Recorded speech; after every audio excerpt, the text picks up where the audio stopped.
প্রিয় বন্ধুরা, তোমাদের সবাইকে আমার দেশ ফুড ব্লকের তরফ থেকে শারদীয় দুর্গোৎসবের শুভেচ্ছা জানিয়ে আজকে আমি আমার রেসিপি শুরু করছি। আজকে আমি যে রেসিপিটি তৈরি করব সেটা হয়েছে নবরাত্রির জন্য স্পেশাল রেসিপি।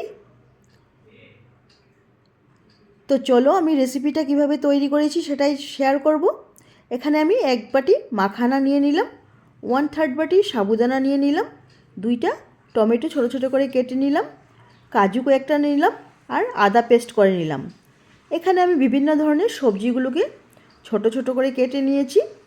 এখানে কচু, গাজর, পটল আরও অনেক কিছু সবজি রয়েছে, এগুলোকে আমি ধুয়ে পরিষ্কার করে নিয়েছি। এবার আমি কড়াইতে শুদ্ধ ঘি দিয়ে দিলাম, তার মধ্যে মাখানাগুলোকে হালকা আঁচে আমি ভেজে নেব।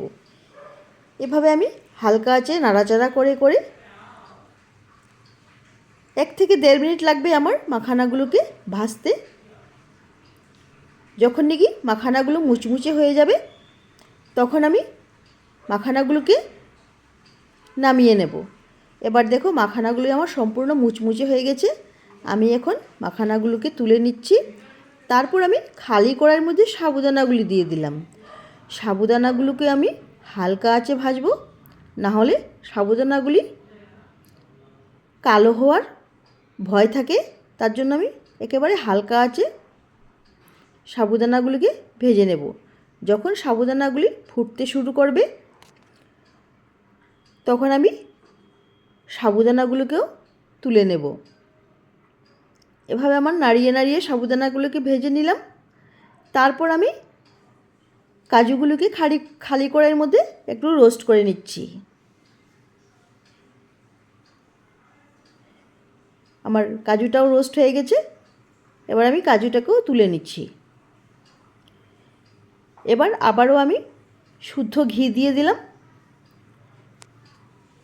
তারপর আমি ঘিয়ের মধ্যে আদা বাটাটা দিয়ে দিলাম। 30 সেকেন্ডের মতন আদা বাটাটাকে আমি নাড়াচাড়া করে এর মধ্যে দিয়ে দিলাম আমি কেটে রাখা সবজিগুলিকে এখন আমি ঘিয়ের মধ্যে 2 থেকে 3 মিনিট ভাজবো। তারপর আমি দিয়ে দিচ্ছি এখানে পরিমাণ মতো নুন। এই রেসিপিটিতে কিন্তু সন্দব লবণটা দেওয়া হয়। আমার যেহেতু সন্দব লবণ নেই তার জন্য আমি যেটা আমি ঘরে ইউজ করি ওটাই দিয়েছি। তারপর দিয়ে দিলাম আধা চামচ হলুদ গুঁড়ো। এবার আমি দিয়ে দিচ্ছি এখানে গোলমরিচের গুঁড়ো। এখানে আমি অন্য লঙ্কা ইউজ করব না, তার জন্য আমি গোলমরিচের ঝালটাই ব্যবহার করব। এখানে 1 চামচ আমি গোলমরিচের গুঁড়ো দিয়ে দিলাম। তারপর দিয়ে দিলাম 1 চামচ গরম মশলা। এবার সব উপকরণের সাথে সবজিটাকে খুব ভালো করে ভাজবো। 3 থেকে 4 মিনিট আমি মিডিয়াম ফ্লেমে সবজিগুলোকে ভাজবো।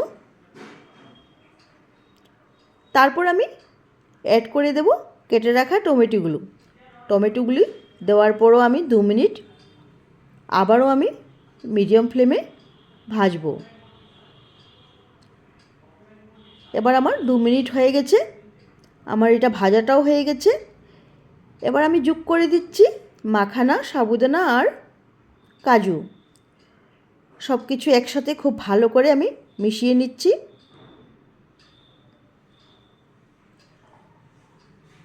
আমি আরও 1.5 থেকে 2 মিনিট সবজির সাথে উপকরণগুলি ভালো করে ভেজে নিলাম। নেওয়ার পর এবার আমি দিয়ে দিলাম এর মধ্যে জলটা আমার একটু বেশি করে দিতে হবে। এখানে আমি আর একটু জল দেব।